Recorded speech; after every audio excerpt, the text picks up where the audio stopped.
Armada besar topi jerami di One Piece saat ini memiliki 7 sosok yang menjadi kapten dari kelompok-kelompok terpisah. Pada mulanya Luffy menolak adanya armada besar bajak laut topi jerami, meskipun tawaran armada besar itu sendiri sangat menggiurkan, mengingat armada besar itu memiliki jumlah pasukan 5.640 dan beberapa bajak laut kuat yang sudah punya nama di dunia baru. Berikut adalah daftar armada pendukung dari kelompok topi jerami yang siap mengantarkan Luffy menjadi raja bajak laut.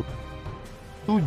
Leo. Terlemah di antara 7 kapten armada besar topi jerami sebenarnya bukan hal yang memalukan, terutama karena Leo juga sebenarnya patut diperhitungkan. Leo mungkin bisa kalah jika musuh dapat mengantisipasi gerakan cepatnya, namun musuh-musuh yang levelnya lebih rendah dapat dijahitnya dalam sekejap mata.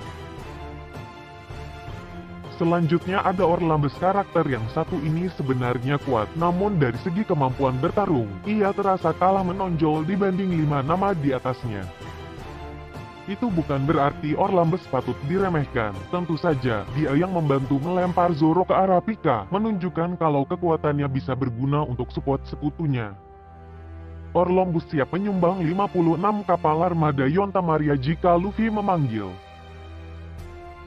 Selanjutnya ada Ideo. Dari segi teknik Ideo seimbang dengan Sai. Mereka bahkan sempat bertarung seru sebelum disingkirkan mendadak oleh Luffy dan Ching Zhao.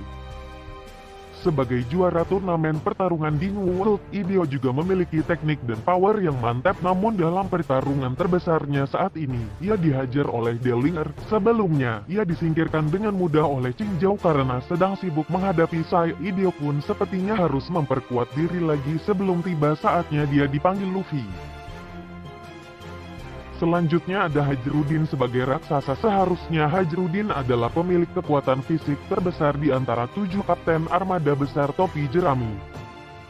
Dia menunjukkan kekuatan ini saat mengadu bobot serangan Macuais dengan tekniknya lawannya sampai terpental ke udara dan menghantam atap. Saking kuatnya serangan ini, namun Hajrudin sempat dikalahkan Luffy dengan satu serangan dan babak belur karena Macuais. Hajrudin tampaknya harus melatih dirinya lagi.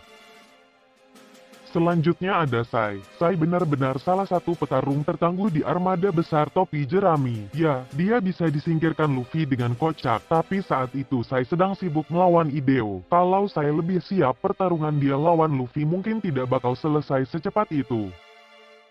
Sai terutama menunjukkan kekuatan teknik khas Shokin-nya dalam kisruh saat melawan Laogi. Dia membuat drill Ching Zhao bengkok setelah mengadu kekuatan dengan kakeknya itu. Dia kemudian bisa menendang Laogi hingga terpental dan KO. Masih 28 tahun. Kekuatan Sai sepertinya masih akan berkembang lagi di dunia One Piece.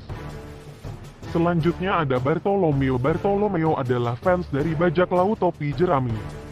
Bartolomeo ini diperkuat Bari-Bari Nomi, salah satu buah iblis Paramecia yang sebenarnya overpower pengguna sebelumnya. Kurozumi Semimaru bisa menggunakan buah ini untuk menahan serangan penuh amarah dari Kozuki Oden. Itu menunjukkan kalau barir dari buah ini memang tak bisa ditembus serangan fisik.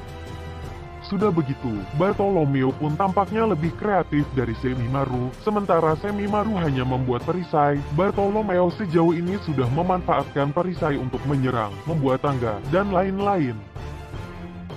Yang terakhir ada Cavendish. Bisa dibilang, saya menempatkan Cavendish di peringkat 1 armada besar topi jerami karena Hakuba. Jangan salah, Cavendish pun adalah salah satu ahli pedang terhebat di One Piece saat ini, dengan skill yang tak bisa dipandang sebelah mata. Namun Hakuba adalah teror menakutkan. Dellinger yang bisa mengatasi Ideo pun tak bisa apa-apa saat Hakuba bergerak. Dellinger bahkan tidak tahu Hakuba datang. Masalahnya hanya Hakuba ini sosok sadis yang bahkan bisa membahayakan sekutu Cavendish sendiri. Tapi jika Cavendish bisa mengendalikan Hakuba, dia benar-benar akan jadi salah satu ahli pedang terhebat di One Piece. Itulah armada pendukung Luffy sementara ini. Sepertinya pendukung Luffy akan terus bertambah seiring berjalannya serial anime One Piece. Kita tunggu saja jalan cerita selanjutnya. Akankah Luffy menjadi raja bajak laut? Jangan lupa like, komen, dan subscribe untuk mendukung channel ini. Terima kasih.